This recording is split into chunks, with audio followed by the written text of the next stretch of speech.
दोस्तों, स्वागत है आपका हमारे चैनल आर.के. वर्मा में गंगाराम पटेल और बुलाखीराम की नई रहस्यमय और मजेदार कहानी वीडियो को पूरा जरूर देखें।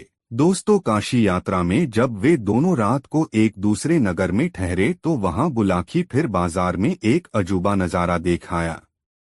उसने जब वापस लौटकर यह बात गंगाराम पटेल को बताई तो गंगाराम ने अपना वही रटा रटाया वाक्य दोहरा दिया, अभी नहीं बुलाखीराम, मैं तेरी इस बात का उत्तर रात को सोते समय ही दूंगा। अभी तो यात्रा से चलकर आए हैं, थके हुए हैं। पहले नहा धोकर स्नान ध्यान कर लें। भोजन के पश्चात जब निवृत्त हो जाएंगे तब आराम से बिस्तर में लेटकर सारी बातें होंगी। अभी तो पहले तू अपनी, मेरी और उन दोनों बेचारे घोड़ों की पेट पूजा की तैयारी कर, क्योंकि हमारी तरह वे भी तो थके हुए होंगे। ऐसा कहकर पटेल शौचादि से निवृत्त होने के लिए चले गए।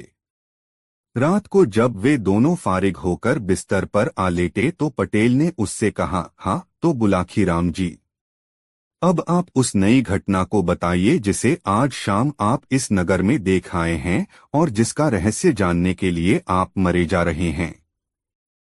बुलाखी कहने लगा, पटेल जी, लगता है आज आप विनोद के भाव से भरे हुए हैं, तभी आज आप मुझे आप कहकर संबोधित कर रहे हैं, अन्यथा आप तो मुझे तू के संबोधन से नवाजा करते थे।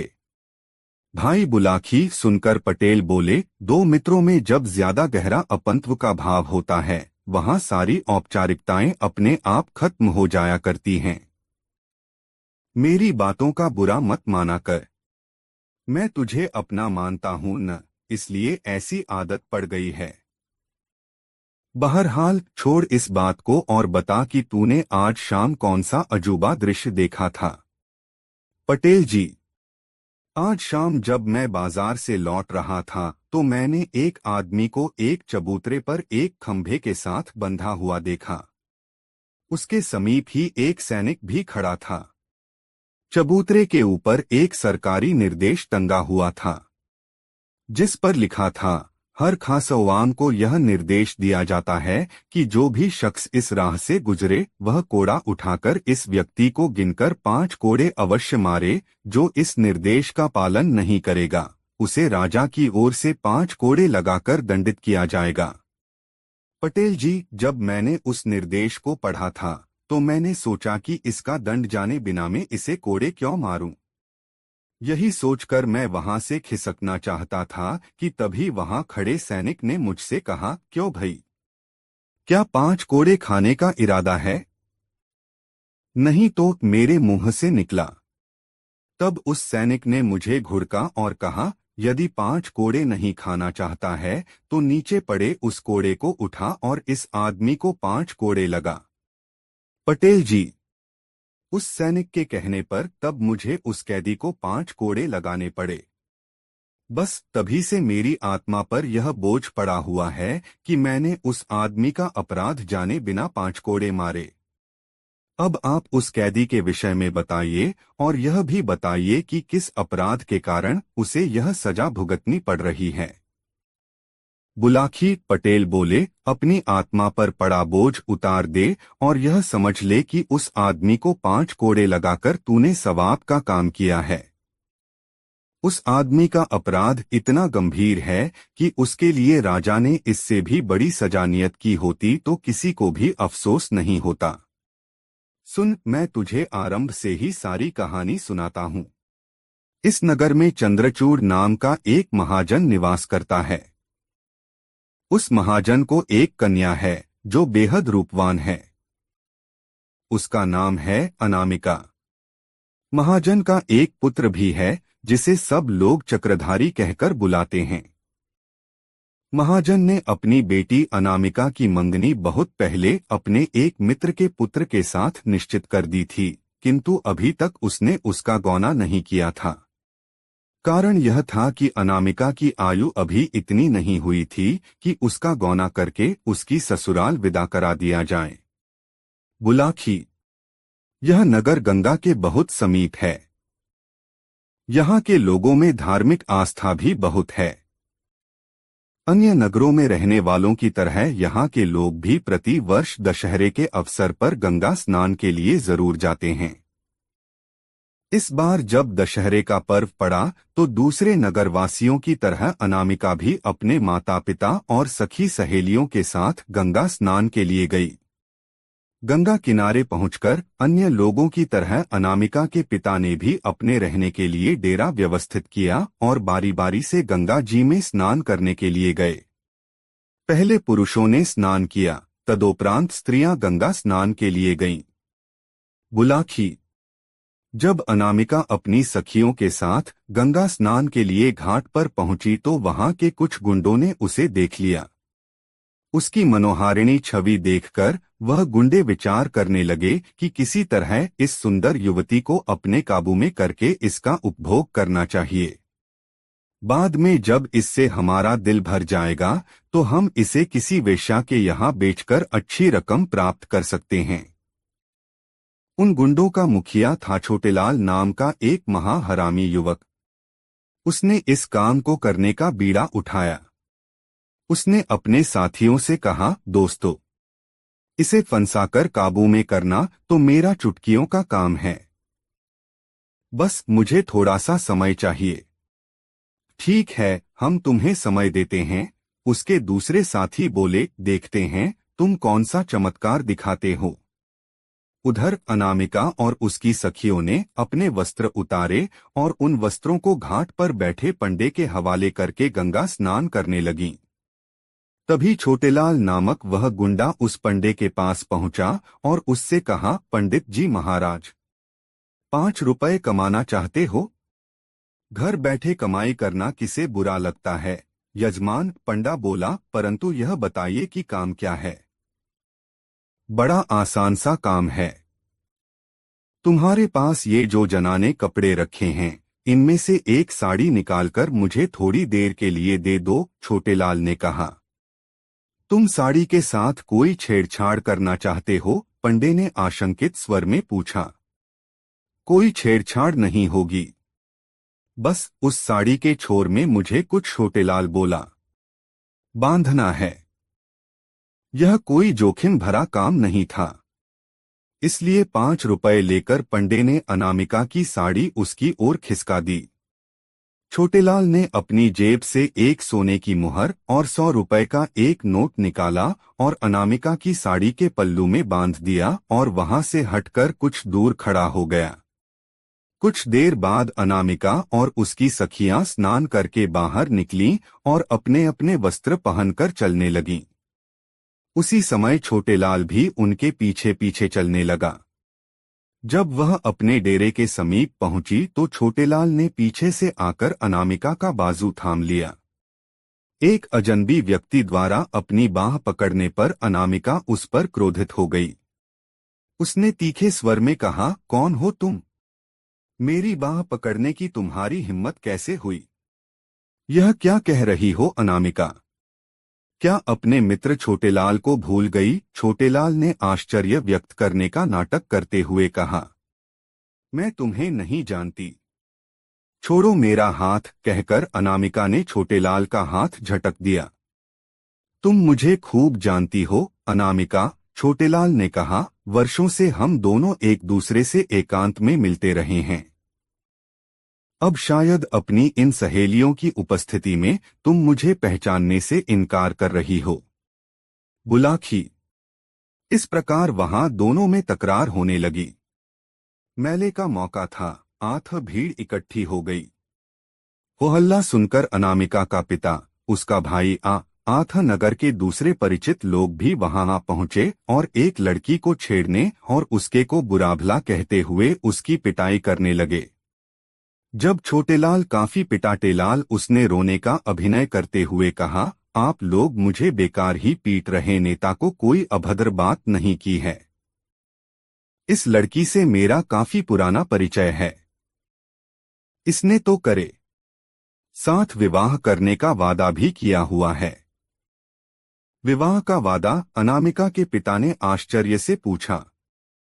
हाँ जी, विवाह का वादा, छोटेलाल कुटिलता से बोला। विश्वास न हो तो पूछ लो इससे। आज यहाँ आने से पहले भी यह मुझसे मिली थी।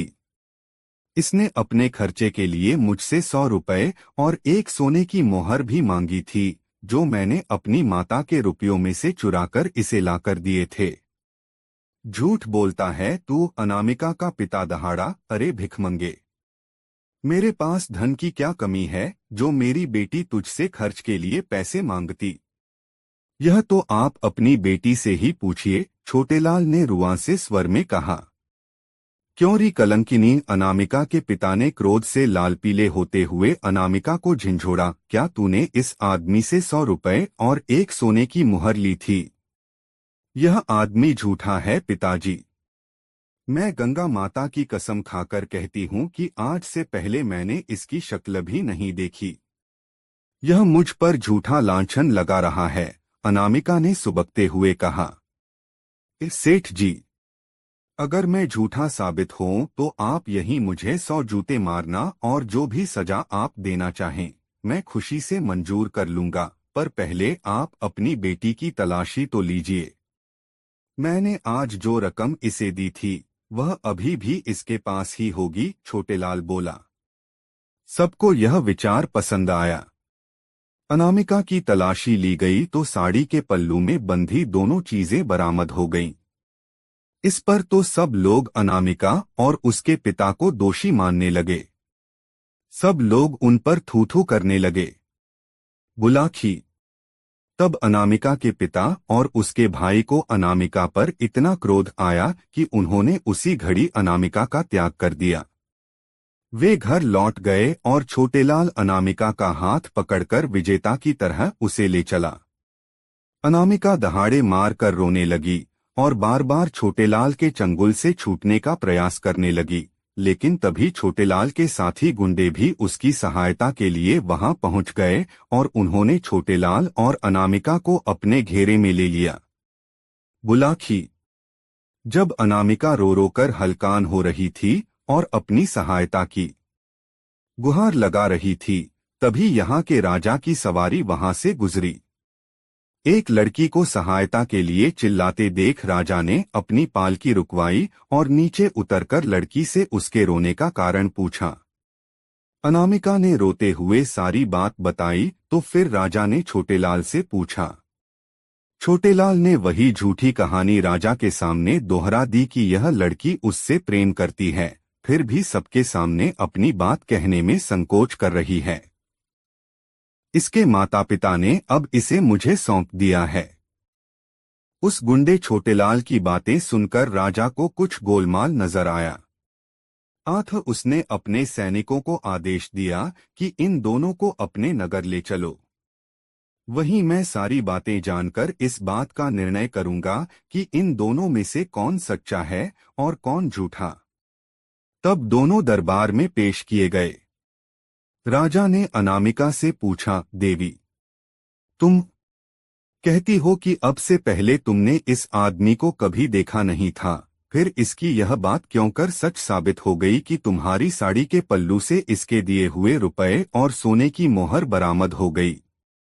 अन्नदाता, अनामिका बोली, मुझे इस बात का बिल्कुल भी ज्ञान नहीं है कि ये दोनों चीजें मेरी साड़ी के पल्लू में किसने बांधी। अपनी साड़ी तो मैंने कहीं उतारी भी नहीं थी, सिवाय उस समय के जब मैं स्नान करने के लिए गंगा जल में उतरी थी। अपने वस्त्र तुमने कहाँ रखे थे? राजा ने पूछा। हमने अपने वस्त्र घाट पर बैठे पंडे को सौंपे थे, अनामिका ने कहा। पलक झपकते ही सारी बातें राजा की समझ में आ गईं।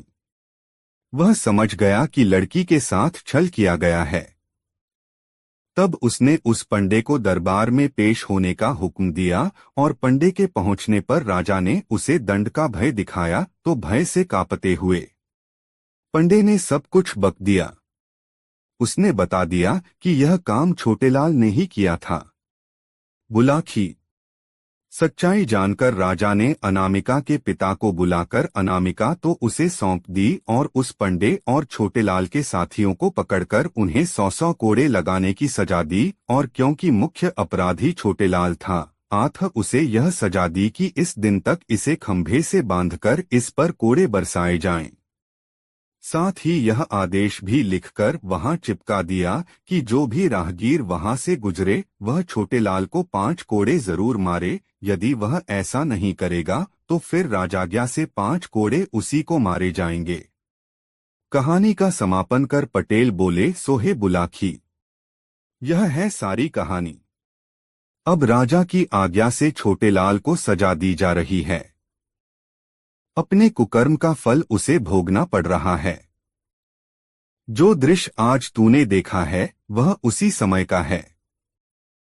उम्मीद है यह सब जानकर तेरी उत्सुकता शांत हो गई होगी। आथा अब मुझे भी सोने दे और स्वयं भी सो रह, कहकर पटेल ने आंखें मूंद लीं।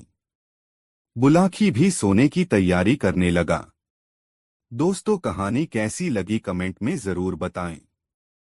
दोस्तों, प्रतापगढ़ नामक नगर में बुलाखीराम ने जो दृश्य देखा उसका सारा वर्णन पटेल जी से कह सुनाया।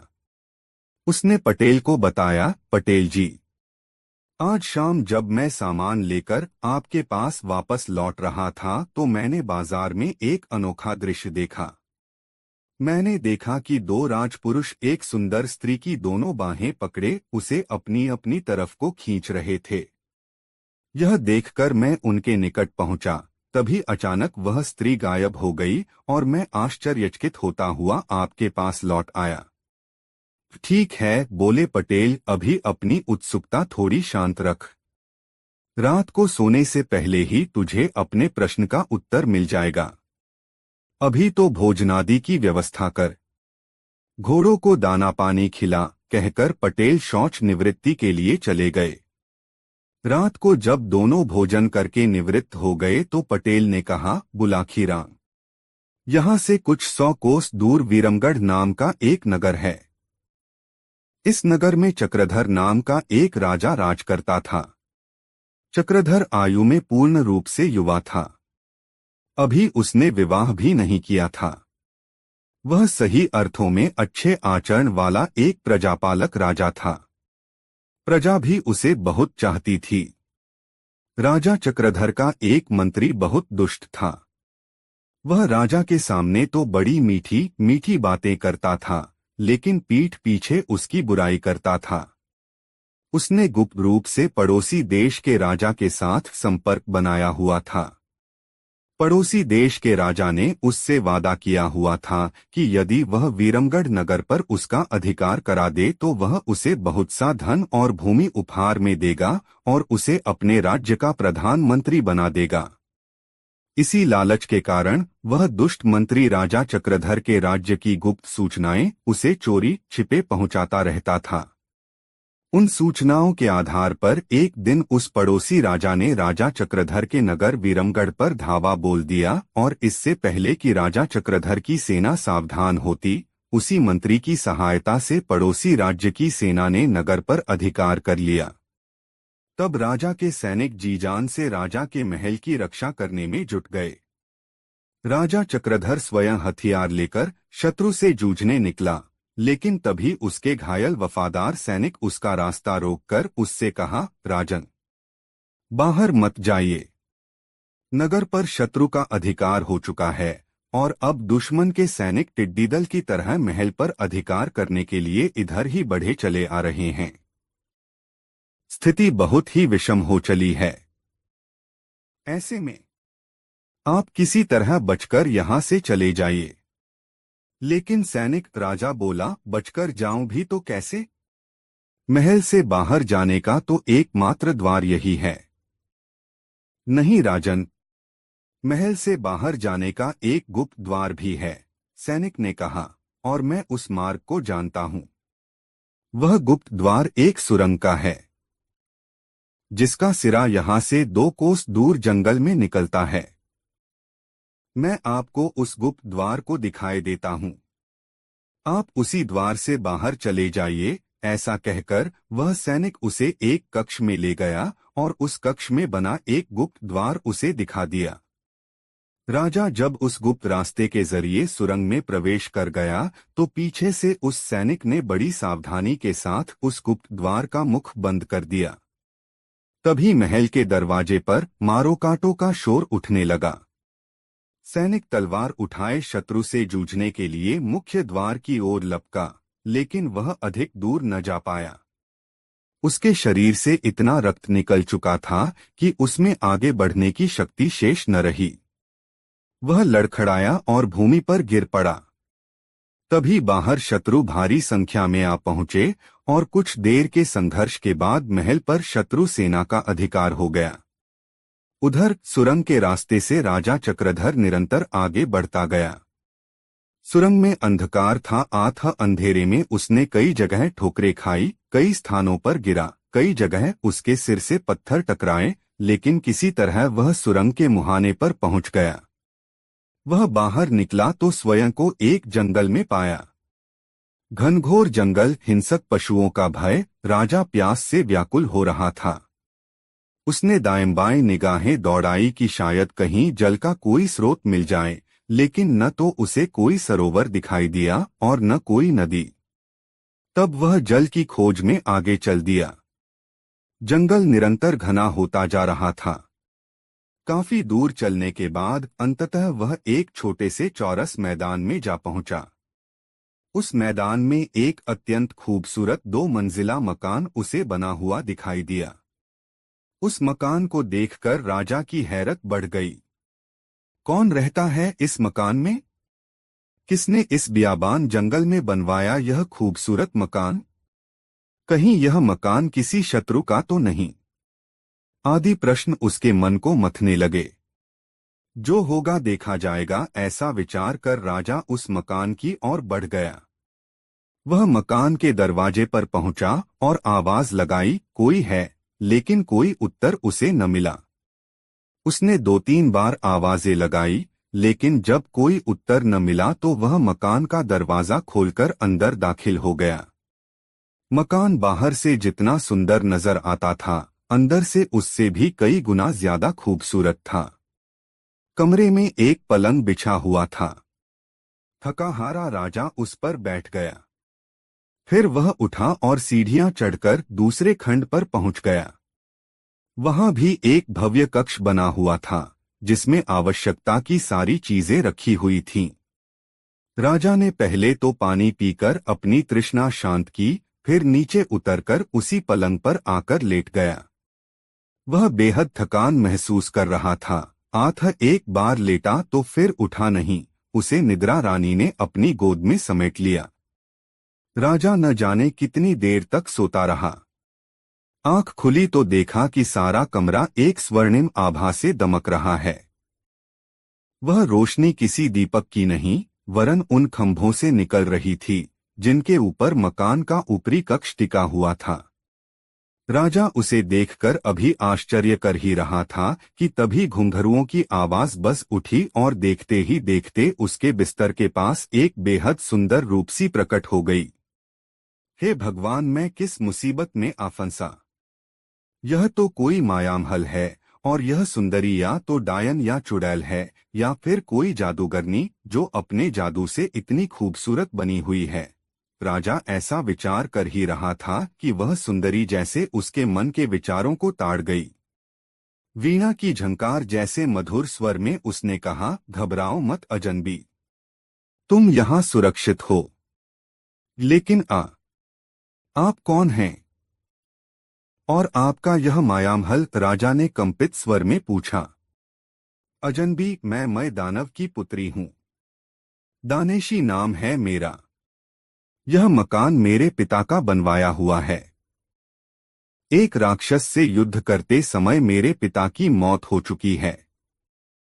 वह राक्षस मेरे रूप का दीवाना है, वह हर हालत में मुझे पाना चाहता है। उसके भय से दिन में तो मैं अदृश्य हो जाती हूँ और रात के समय यहाँ आ जाती हूँ। दानवकन्या ने स्वयं ही अपना परिचय दिया। दोस्तों, वीडियो को एक लाइक जरूर कर दे। तत्पश्चात राजा ने भी अपना परिचय दिया और उस पर कैसी मुसीबत आ पड़ी है, किस परिस्थिति में उसे अपना राज्य छोड़कर जान बचाने के लिए भागना पड़ा है, वह सब उस दानवकन्या को बताया। सुनकर दानव कन्या ने कहा, घबराओ नहीं। जब तक तुम्हारा विपत्तिकाल चल रहा है तब तक यहीं रहो। यहाँ जरूरत की हर सामग्री मौजूद है। ऐसा कहकर वह राजा का हाथ पकड़कर बाहर ले आई। उस चौरस मैदान की ओर उसने कोई मंत्र बुदबुदाते हुए हाथ से कोई संकेत किया। देखते ही देखते पूरा मैदान किसी भव्य राजमहल में परिवर्तित हो गया।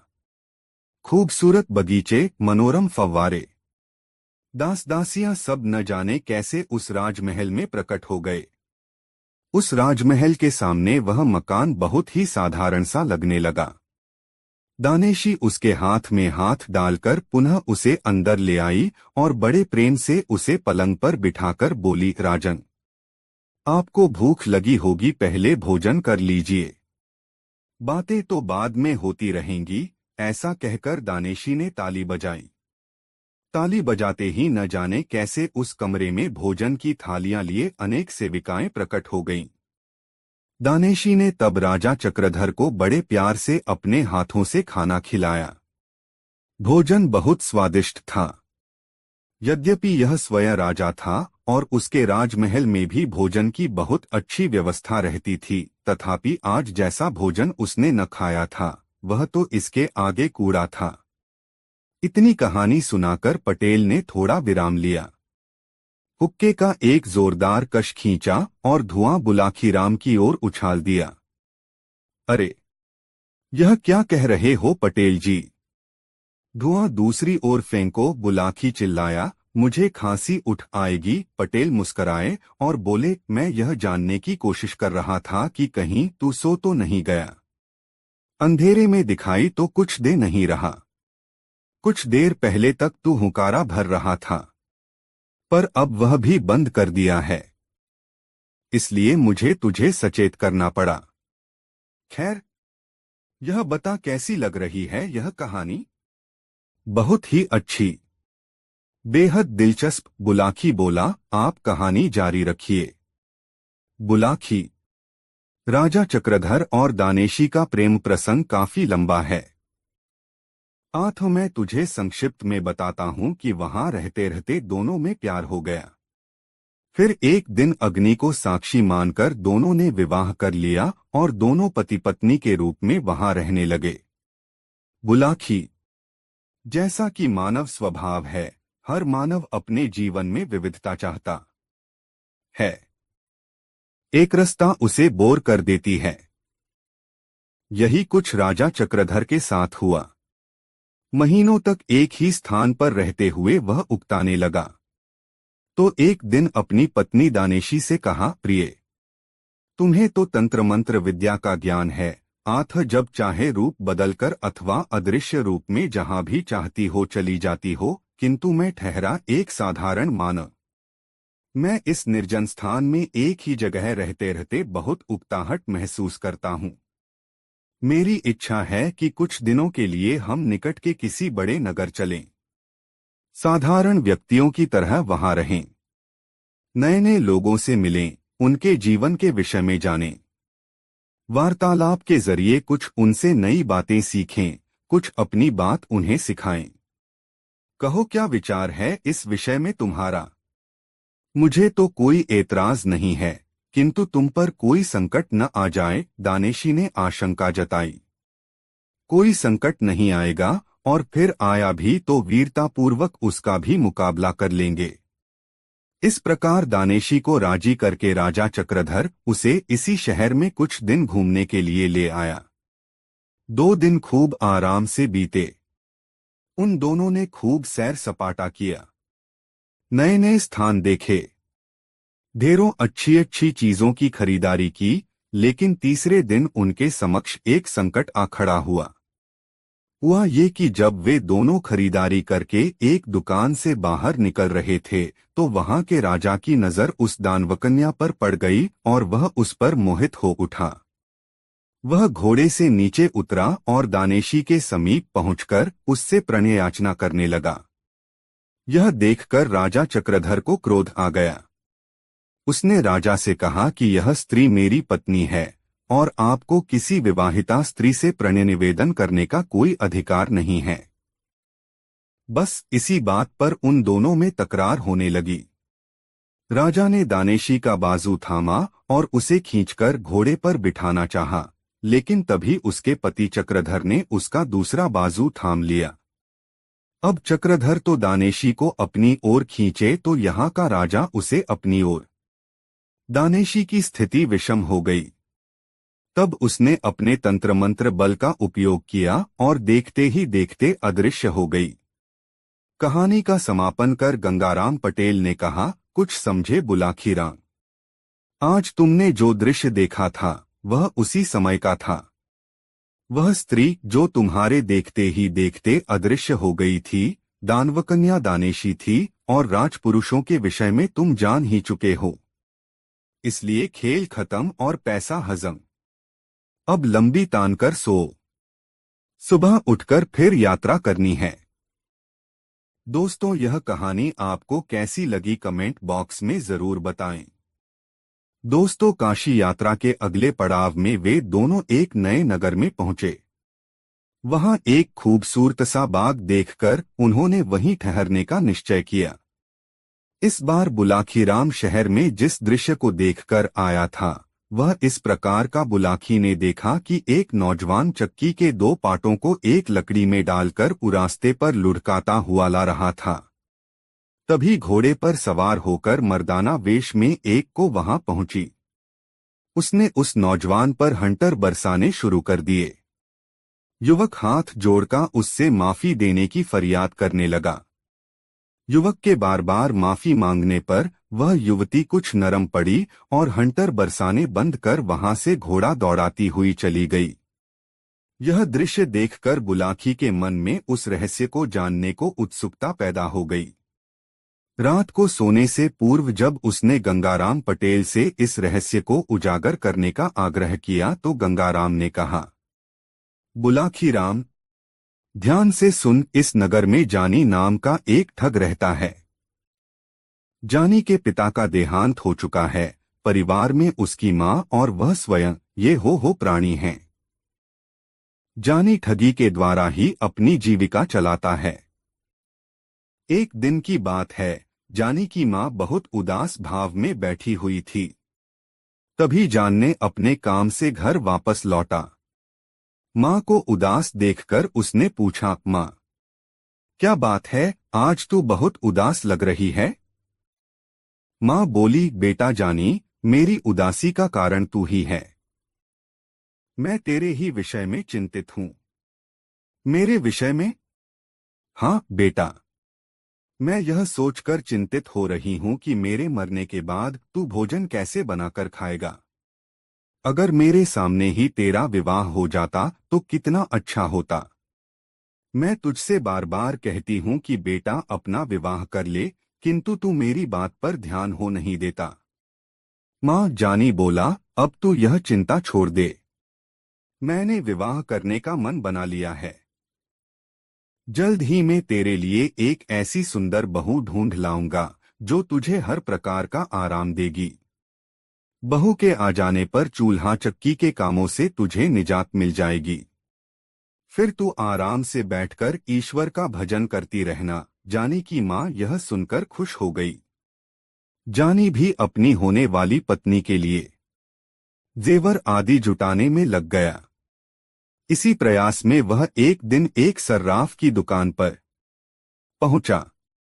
उसने बड़ी अच्छी पोशाक पहन रखी थी। आठ सर्राफ ने उसे कोई बहुत बड़ा ग्राहक समझा। उसने जानी से पूछा, बताइए जनाब, कौन सा जेवर खरीदेंगे? मुझे एक खूबसूरत सा हार दिखाइए, ऐसा हार जिसकी कीमत भी वाजिब हो और जो दिखने में भी अच्छा हो। जानी ने कहा, हाँ हाँ जरूर, मैं अभी आपको आपकी पसंद का हार दिखाता हूँ। यह कहकर सर्राफ ने उसके सामने कई तरह के हार पेश कर दिए। जानी ने उसमें से एक हार पसंद कर लिया। हार को परखते हुए उसने सर्राफ से पूछा, कितनी कीमत है इस हार की? 2000 रुपये, सर्राफ ने कहा। ठीक है, यह हार मेरा हुआ। जब तक मैं रुपए निकालूं आप इसकी रसीद लिखकर मुझे दे दीजिए। दुकानदार जब रसीद बुक लेने अंदर चला गया तभी योजनानुसार जानी की माँ ग्राहक बनकर वहां पहुंची और शोकेसों में सजे जेवरों को देखने लगी। इससे पूर्व की सर्राफ लौटता जानी ने बड़ी फुर्ती के साथ वह हार अपनी माँ की तरफ उछाल दिया, जिसने फौरन ही वह हार अपने ब्लाउज के गले में खोस लिया। जब तक सर्राफ रसीद लेकर लौटा, वह हार लेकर वहां से रफूचक्कर हो गई। जानी ने रसीद लेकर जेब में रख डोली और 2000 रुपए गिनकर सर्राफ को दे दिए, लेकिन उसने वहां से उठने का कोई प्रयास नहीं किया। उसकी निगाह शोकेसों में लटके दूसरे जेवरातों पर घूमती रही। उसे उत्सुक देखकर सर्राफ ने उससे पूछा, कोई और जेवर चाहिए जनाब? हाँ, मुझे उस जैसा ही कोई दूसरा हार दिखा दीजिए, जानी बोला। दुकानदार ने तत्परता से उसे दूसरा हार लाकर दे दिया। जानी ने हार जेब में डाला और बाहर जाने लगा। यह देखकर दुकानदार ने कहा, श्रीमान, इस हार की कीमत तो चुका दीजिए। कीमत? कीमत तो मैं आपको पहले ही दे चुका हूं। अब क्या एक चीज की कीमत दो दो बार लोगे? जानी दुकानदार पर बिगड़ उठा। दोनों में वाद विवाद होने लगा। नौबत हाथापाई तक पहुंच गई। दुकान के बाहर भीड़ इकट्ठी हो गई। सर्राफ कह रहा था कि हार का दाम चुकाओ और जानी कह रहा था कि मैंने कीमत चुका दी है। झगड़ा ज्यादा बढ़ा तो वहां पुलिस पहुंच गई। कोतवाल दोनों को पकड़कर पुलिस थाने में ले आया। कोतवाल ने सर्राफ से पूछा, सेठ जी, अब बताओ असल माजरा क्या है? सेठ बोला, हुजूर, इस आदमी ने मुझसे एक हार खरीदा था, उसकी कीमत देकर इसने मुझसे रसीद लिखवा ली।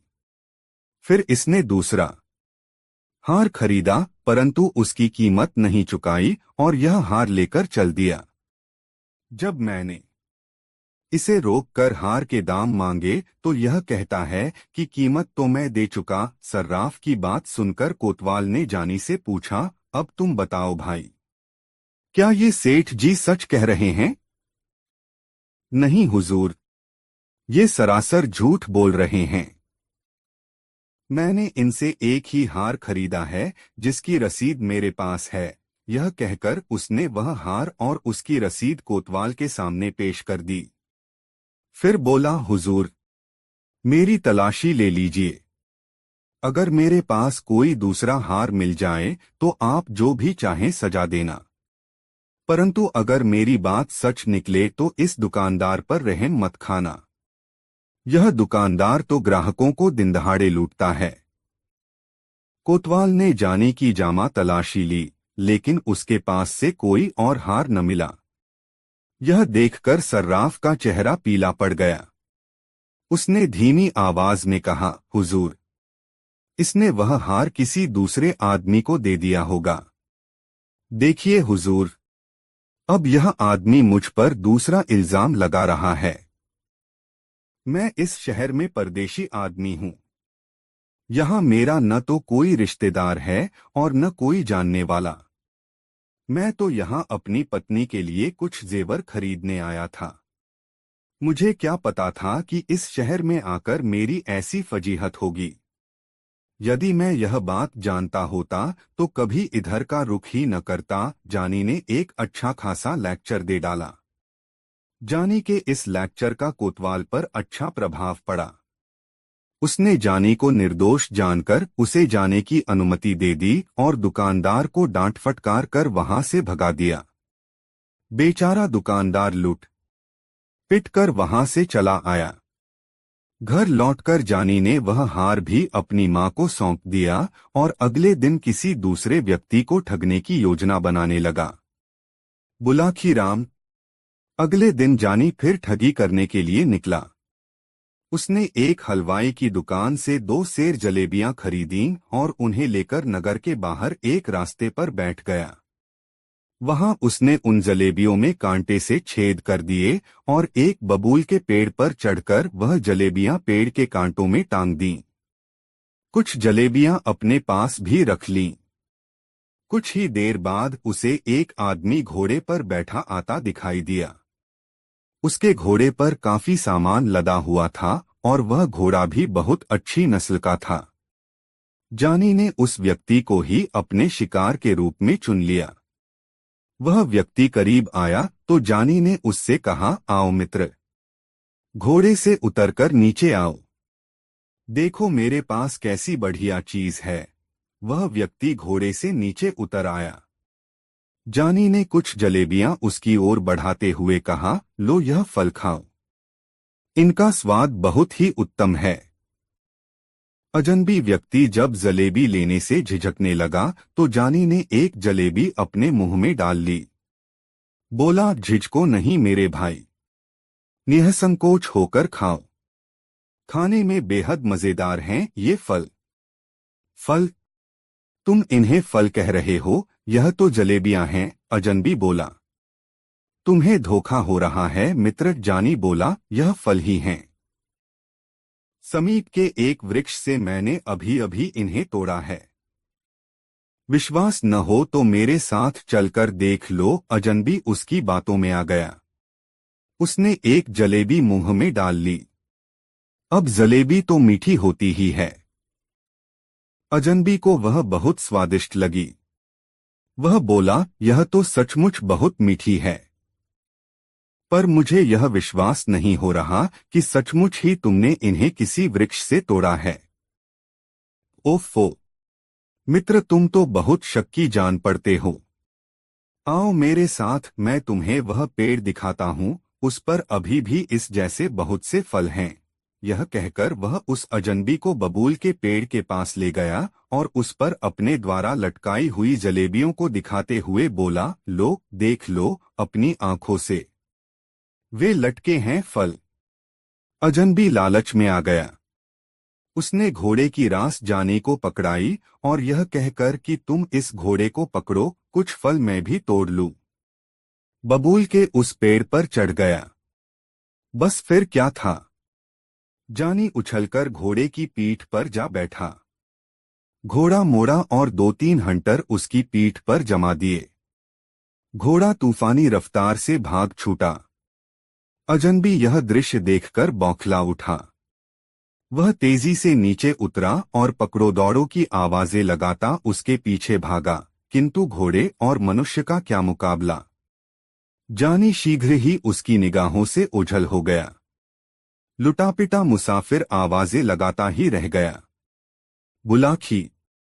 जानी जब घोड़े को सरपट दौड़ाता हुआ ले जा रहा था, तभी रास्ते में उसे एक बुढ़िया दिखाई दी जो अपनी जवान बेटी के साथ शहर की ओर जा रही थी। यह देखकर जानी का शैतानी दिमाग फिर सक्रिय हो उठा। उसने अपना घोड़ा उस बुढ़िया के पास ले जाकर रोका और उससे पूछा, बुढ़िया माई, कहीं दूर से आ रही हो क्या? हाँ बेटा, हम 5 कोस दूर से पैदल ही चलकर आ रही हैं। शहर में एक रिश्तेदार के यहाँ जाना है, बुढ़िया बोली। तब तो जरूर थक गई होगी।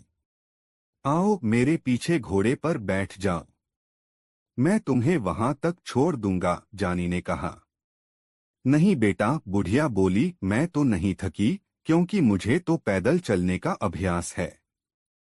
हाँ, यह मेरी बेटी जरूर थक गई है, कभी इतनी दूर पैदल नहीं चली है न, इसलिए तुम मेरी जगह इसे कुछ देर के लिए अपने पीछे बिठा लो।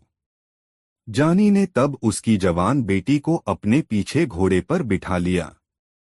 बुढ़िया ने कहा, बेटा तुम सचमुच एक रहमदिल आदमी हो, वरना आज के जमाने में कौन किसी की मदद करता है। अच्छा जरा अपना नाम तो बता दो। मेरा नाम है जमवाई राजा, ऐसा कहकर जानी ने घोड़े को एड़ लगा दी। घोड़ा तेजी से आगे की ओर भाग छूटा। यह देखकर बुढ़िया चिल्लाने लगी, ओ जमवाई राजा रुको, मेरी बेटी को कहाँ भगाए ले जा रहे हो? अरे कोई मेरी मदद करो, जमवाई राजा मेरी बेटी को भगाए ले जा रहा है। उसकी पुकार सुनकर लोग हंसने लगे।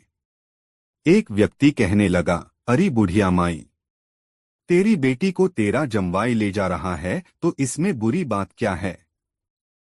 पत्नी तो अपने पति के ही साथ जाएगी न, फिर तू इतना क्यों चिल्ला रही है? बेचारी बुढ़िया हाथ मलकर रह गई। जानी ठग उसे भी चूना लगा गया। बहरहाल जानी उस युवती को लेकर अपने घर पहुंचा। लड़की चिल्लाने लगी तो जानी ने उसके मुंह पर कपड़ा बांध दिया। उसके हाथ पांव भी बांध दिए ताकि वह भाग न सके। फिर वह अपनी मां से बोला, मां, तू मुझसे विवाह करने को कह रही थी न? देख, यह बहू लाया हूं तेरे लिए। यह सुनकर बुढ़िया खुश हो गई। उसने लड़की की बलैया ली और जानी से कहा, बेटा, बहू तो अच्छी है, परंतु तुमने हाथ पांव और मुंह क्यों बांध दिए हैं? अरे खोल दे इसके हाथ पांव को। यह तो मेरी बड़ी प्यारी बहू है। यह कोई गड़बड़ थोड़े ही करेगी। फिर उसने उस युवती के सिर पर हाथ फिराते हुए उससे पूछा, क्यों बहू? चीखेगी, चिल्लाएगी तो नहीं? युवती भी हालात को समझ गई थी। उसने गर्दन हिलाकर सहमति व्यक्त कर दी। उसने मन में सोचा कि मौका हाथ लगने दे बुढ़िया, तुझे और तेरे इस ठग बेटे को ऐसा पाठ पढ़ाऊंगी कि तू भी क्या याद रखेगी। उस रात जानी की मां ने अपनी नई बहू के लिए बहुत स्वादिष्ट व्यंजन बनाए और अपने हाथों से उन्हें उस युवती को खिलाया। अगले दिन जानी की तथाकथित बहू ने जानी से कहा, ऐ जी सुनिए, अब तो मैंने भी फैसला कर लिया है कि आपकी पत्नी बनकर ही इस घर में रहूंगी। पर ऐसा करने से पहले मुझे अपनी गृहस्थी का सामान भी इकट्ठा करना होगा। आप ऐसा कीजिए, बाजार चले जाइए और एक चक्की खरीद लाइए। मैं अपने हाथों से आटा पीसकर उससे आपका भोजन तैयार किया करूंगी।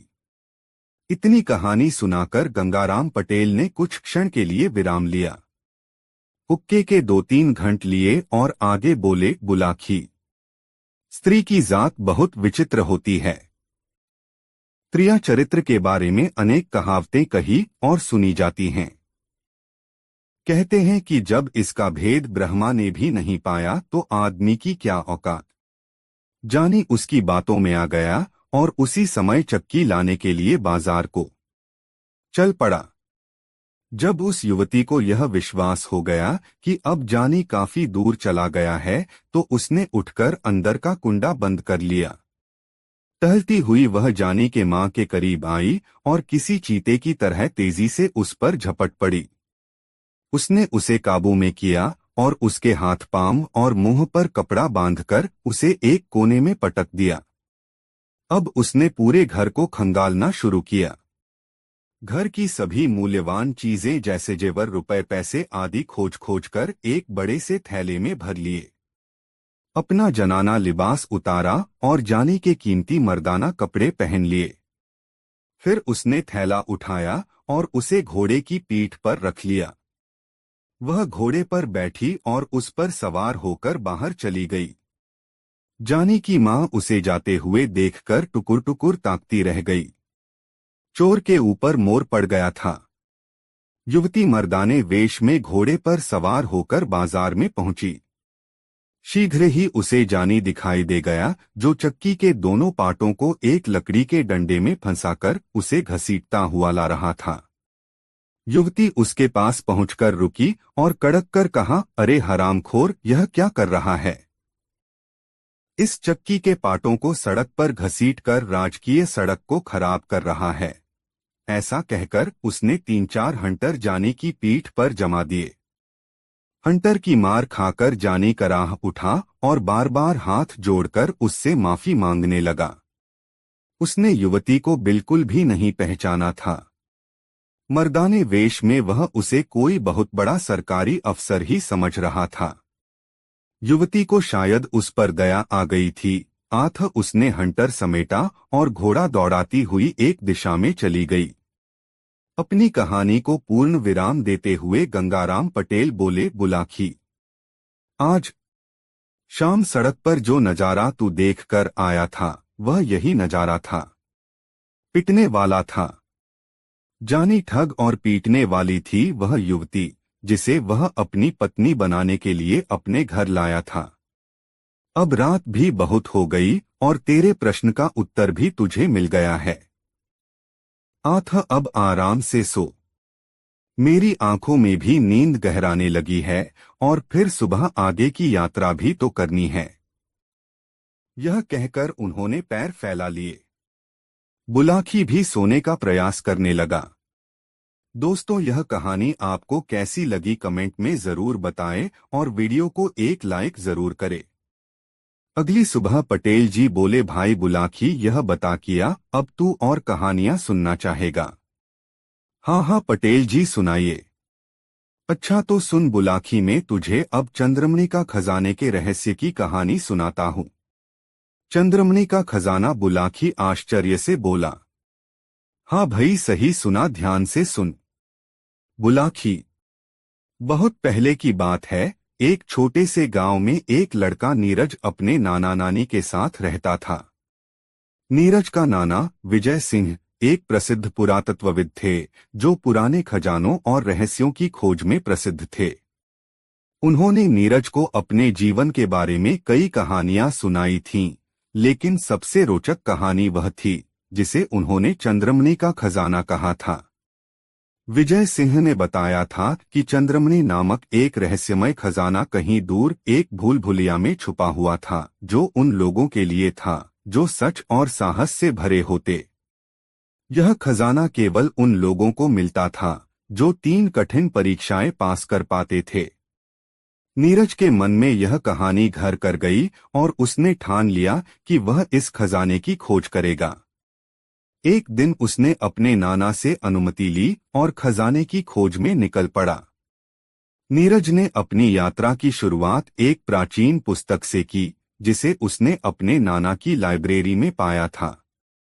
पुस्तक में बताया गया था कि खजाना एक गहरे जंगल के बीच एक पुरानी भूल भुलिया में छुपा हुआ था, जिसे कोई भी पहले नहीं पा सका था।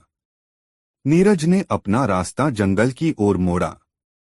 जंगल में वह कई दिन तक भटकता रहा, लेकिन कोई रास्ता नहीं मिला। एक दिन जब वह थक कर बैठा था, उसने देखा कि कुछ पेड़ एक खास पैटर्न में खड़े थे, जैसे वे किसी रास्ते की ओर इशारा कर रहे हों। नीरज ने उस दिशा में कदम बढ़ाया और कुछ ही देर में एक प्राचीन पत्थर के द्वार तक पहुंच गया। द्वार पर एक श्लोक लिखा था, जो भी यहाँ प्रवेश करेगा वह पहला कदम सही उठाएगा, लेकिन दूसरे कदम में उसे अपने दिल की सच्चाई देखनी होगी। नीरज ने बिना किसी डर के द्वार पार किया और आगे बढ़ने लगा। अंदर नीरज को एक अजीब सा जादुई वातावरण मिला। जंगल में पेड़ अचानक बड़े और छोटे होने लगे। रास्ते में कई छायाएं थीं, जो उसे अलग अलग दिशा में ले जातीं। उसकी आंखों के सामने कई रास्ते दिखने लगे और हर रास्ते पर एक अदृश्य शक्ति उसे कुछ संदेश देती। एक रास्ता उसे शेर के पंजों से होता हुआ ले जा रहा था, दूसरा रास्ता उसे अजीब ध्वनियों की ओर। नीरज को समझ में नहीं आ रहा था कि कौन सा रास्ता सही है। तभी उसने अपने नाना के शब्द याद किए, सच्चाई हमेशा आसान नहीं होती, लेकिन वह सबसे सही होती है। नीरज ने फिर से अपने दिल की आवाज सुनी और उस रास्ते पर चल पड़ा जो सबसे शांत और सरल दिख रहा था। रास्ते के बीच में एक विशाल तालाब था, जिसमें चांदी की मछलियां तैर रही थीं। तालाब के बीच में एक पुराना पुल था, जिस पर चढ़ते ही नीरज को अचानक एक आवाज सुनाई दी, सिर्फ वह व्यक्ति खजाना पा सकता है जो अपने दिल से सच्चा हो। नीरज ने उस आवाज को अनसुना नहीं किया और पुल पार कर दिया। अब नीरज एक विशाल गुफा के अंदर था। गुफा के बीच में एक बड़ी सी चट्टान रखी थी, जिसके नीचे एक गोल आकार की छेद था। उसी छेद के पास एक मूर्ति खड़ी थी और मूर्ति के सामने एक और श्लोक लिखा था, जो इस छेद में अपना हाथ डालेगा उसे सबसे बड़ा सच देखना होगा। नीरज ने बिना संकोच के अपना हाथ डाला। जैसे ही उसने हाथ डाला, उसके सामने एक झलक दिखी। वह एक युवा लड़का था जो खजाना लेने के बाद लालच में आकर उस खजाने को खो चुका था। नीरज को अब समझ में आ गया था कि खजाना न केवल भौतिक था बल्कि आत्मिक था। वह खजाना नहीं लिया बल्कि चुपचाप खड़ा रहा और गुफा से बाहर निकल आया। जैसे ही वह गुफा से बाहर आया, एक और श्लोक गूंज उठा। जो खजाने का असली मूल्य समझेगा वही सच्चा विजेता होगा।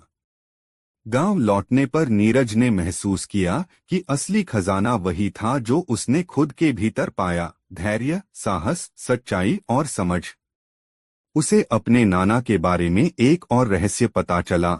वह कभी उस खजाने को पाने नहीं गए थे, क्योंकि वे जानते थे कि खजाना केवल उस व्यक्ति को मिलेगा जो सच्चाई को अपने जीवन का हिस्सा बना सके। नीरज ने महसूस किया कि खजाना केवल एक धातु या संपत्ति नहीं था, बल्कि जीवन की सच्चाई और ज्ञान था। और सबसे बड़ी बात यह थी कि उसका नाना हमेशा यही सिखाना चाहते थे। बुलाकी, सच्चे खजाने का पता हमें हमारे भीतर ही होता है। यह न केवल धन और संपत्ति बल्कि ज्ञान, साहस और आत्मिक संतोष होता है। ये तो बिल्कुल सही कहा आपने पटेल जी। मित्रों, वीडियो को एक लाइक जरूर करें। बुलाकी में तुझे एक कहानी और सुनाता हूँ। बुलाकी बहुत समय पहले की बात है। एक विशाल और समृद्ध साम्राज्य था जिसका नाम था कीर्तन। यह साम्राज्य अपने अनोखे और शक्तिशाली शास्त्र के लिए प्रसिद्ध था, जिसे ध्वनि शास्त्र कहा जाता था। यह शास्त्र संगीत, ध्वनियों और मंत्रों के माध्यम से शक्तियां प्राप्त करने का एक प्राचीन तरीका था। केवल एक चुने हुए व्यक्ति को ही इस शास्त्र को समझने और उपयोग करने का अधिकार था। कीर्तन साम्राज्य का राजकुमार समीर इस शास्त्र का अध्ययन करने में अत्यधिक रुचि रखता था, लेकिन वह किसी कारणवश इसे पूरी तरह समझने में सक्षम नहीं था। उसकी इच्छा थी कि वह अपने साम्राज्य की रक्षा के लिए इस शास्त्र को पूरी तरह से समझे, ताकि वह शत्रुओं से अपना साम्राज्य बचा सके। राजकुमार समीर एक दिन अपने महल से बाहर यात्रा पर निकला। जंगलों और पहाड़ियों के बीच एक गुफा में वह एक वृद्ध गुरु से मिला, जिनका नाम था ऋषि धर्मराज। ऋषि ने समीर को बताया कि वह शख्स है जो ध्वनि शास्त्र का वास्तविक ज्ञान प्राप्त कर सकता है, लेकिन इसके लिए उसे एक कठिन परीक्षा देनी होगी, क्योंकि यह ज्ञान केवल उस व्यक्ति को मिलता है जो अपनी मानसिक और शारीरिक सीमाओं को पार कर चुका हो। ऋषि धर्मराज ने समीर को 3 महत्वपूर्ण टास्क दिए। पहला टास्क, समीर को एक पहाड़ी की चोटी तक पहुंचना था, जहां एक अदृश्य बाघ के साथ संघर्ष करना था। दूसरा टास्क, समीर को एक पवित्र झील में गोताखोरी करके एक आभूषण लाना था जो समय और स्थान को बदलने की शक्ति रखता था। तीसरा टास्क, उसे ध्वनि के द्वार को खोलना था जो केवल सही ध्वनि के मेल से खुलता था। समीर ने पहला टास्क शुरू किया। पहाड़ी की चोटी पर पहुंचना असाधारण रूप से कठिन था। जैसे ही वह चोटी तक पहुंचा, उसने महसूस किया कि वहां एक अदृश्य बाघ है जो उसकी मौजूदगी को महसूस कर रहा था। समीर ने समझ लिया कि उसे अपनी आत्मा और शरीर के साथ एक साथ तालमेल बनाना होगा। उसने ध्यान केंद्रित किया और अपनी आवाज को एक सटीक और सशक्त ध्वनि में परिवर्तित किया। जैसे ही उसने यह किया, बाघ की ध्वनियां स्पष्ट होने लगीं। अब समीर ने बाघ से समझौता किया और उसे अपनी पूरी शक्ति के साथ हराया। समीर ने दूसरा टास्क शुरू किया। झील के अंदर बहुत गहरी अंधकार थी, लेकिन समीर को याद आया कि पानी में डूबकर भी वह अपनी चेतना को एक केंद्रित ध्वनि में बदल सकता है। जब उसने अपने इर्दगिर्द के जल को महसूस किया, तो उसकी आवाज से पानी की लहरों में अद्भुत कंपन हुआ। उसने झील के नीचे छिपे हुए आभूषण को सही ध्वनि के माध्यम से बाहर निकाला। यह आभूषण एक उच्चतम शक्ति का प्रतीक था जो समय और स्थान को नियंत्रित कर सकता था। अब समीर को ध्वनि के द्वार को खोलने का कार्य सौंपा गया।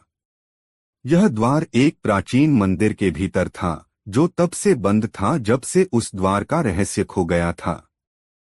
समीर ने ध्यान और स्वर साधना का अभ्यास किया और एक ऐसी ध्वनि निकाली जो वातावरण को बदल दे। जैसे ही उसने यह ध्वनि छोड़ी, द्वार खुल गया और सामने एक प्राचीन पुस्तक का बक्सा रखा था। जब समीर ने पुस्तक को खोला तो उसमें लिखा था, तुम जो चाहते हो वह तुम्हारे पास पहले से है, लेकिन तुम उसे पहचान नहीं पाते। यह समझते हुए कि शक्ति और ज्ञान केवल बाहरी चीजों से नहीं मिलती, बल्कि अपने भीतर की सच्चाई से मिलती है, समीर ने ध्वनि शास्त्र का वास्तविक ज्ञान प्राप्त किया। लेकिन कहानी में एक और ट्विस्ट था। समीर को यह पता चला कि उसका पिता, जो शास्त्र के प्राचीन ज्ञान में पारंगत थे, वास्तव में एक रहस्यमय संगठन के सदस्य थे, जिसका उद्देश्य था दुनिया के सबसे शक्तिशाली साम्राज्य का निर्माण। समीर को यह जानकर शौक लगा कि उसका पिता असल में खतरनाक ताकतों के साथ जुड़ा हुआ था और उसके साम्राज्य पर उसकी योजनाओं का खतरनाक प्रभाव पड़ सकता था। समीर ने यह फैसला किया कि वह अपने साम्राज्य और अपने पिता के खतरनाक योजनाओं से बचाने के लिए इस प्राचीन शक्ति का सही उपयोग करेगा। उसने अपने साम्राज्य को बचाने के लिए एक विशाल शक्ति का निर्माण किया और अंत में वह अपने साम्राज्य को सुरक्षित करने में सफल हुआ। समीर ने अपने साम्राज्य में एक नई प्रणाली स्थापित की, जहां हर व्यक्ति को अपने भीतर की शक्ति को पहचानने और उसे सही दिशा में उपयोग करने का अवसर मिला। बुलाकी, जब हम अपने भीतर की शक्ति और सच्चाई को पहचानते हैं तो हम अपनी यात्रा में किसी भी मुश्किल का सामना कर सकते हैं। बाहरी ताकतें और शक्तियां हमें तभी काम आती हैं जब हम उन्हें अपनी आत्मा और उद्देश्य से जोड़ते हैं। हाँ पतले जी, बाहरी ताकतें और शक्तियां हमें तभी काम आती हैं जब हम उन्हें अपनी आत्मा और उद्देश्य से जोड़ते हैं। हाँ बुलाकी राम। पटेल जी, अब कौन सी कहानी सुनाओगे? अब बाकी कहानी कल चल सो जा, अब मुझे भी नींद आ रही है। दोस्तों, यह अनोखी कहानी आपको कैसी लगी कमेंट में जरूर बताएं। ऐसी और कहानी सुनने के लिए हमारे चैनल आर के वर्मा को अभी सब्सक्राइब कर ले। वीडियो देखने के लिए बहुत बहुत धन्यवाद।